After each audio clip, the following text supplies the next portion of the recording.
ഓരോ വ്യക്തികളുടെ ജീവിതത്തിനും സാഹചര്യങ്ങളിൽ മാറ്റം വന്നോ ഇല്ലയോ എന്നുള്ളതിനേക്കാൾ ബലഹീനനായിരിക്കുമ്പോൾ എൻ്റെ കൃപ നിനക്ക് മതി എന്ന് പറഞ്ഞ് ബലഹീനനായിരിക്കുമ്പോൾ തന്നെ ശക്തനായി തീർന്ന ഒരു മനുഷ്യനെ നമുക്ക് പുതിയ നിയമത്തിൽ കാണാൻ പറ്റും.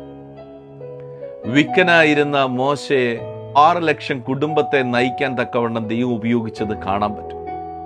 കൈക്ക് വെള്ളമൊഴിച്ചവനെ അവകാശങ്ങൾ വിഭാഗിച്ചു കൊടുത്ത ഒരു ട്രാൻസ്ഫോർമേഷൻ നമുക്ക് കാണാൻ പറ്റും. കാട്ടിൽ കിടന്ന് കിന്നരം വായിച്ചു കൊണ്ടിരുന്നവനെ കൊട്ടാരത്തിൽ കൊണ്ടുപോയി രാജാവാക്കിയ ഒരു ട്രാൻസ്ഫോർമേഷൻ നമുക്ക് കാണാൻ പറ്റും.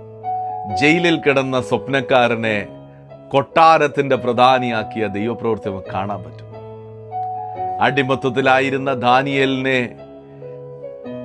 രാജ്യത്തിന്റെ പ്രധാനിയാക്കാൻ ദൈവം മറന്നില്ലെങ്കിൽ ഈ ട്രാൻസ്ഫോർമേഷൻ സീസണകത്ത് നിന്നെ എത്തിക്കേണ്ട മേഖലകളിൽ എത്തിക്കാൻ, വഴിയിൽ നിന്റെ കരം പിടിച്ച് മുമ്പോട്ട് നടത്താൻ ഈ കർത്താവ് ശക്തനാകയാൽ ഒരു മേജർ ട്രാൻസ്ഫോർമേഷന് വേണ്ടി ഈ ദിവസങ്ങളിൽ നമുക്ക് ഒരുങ്ങാം.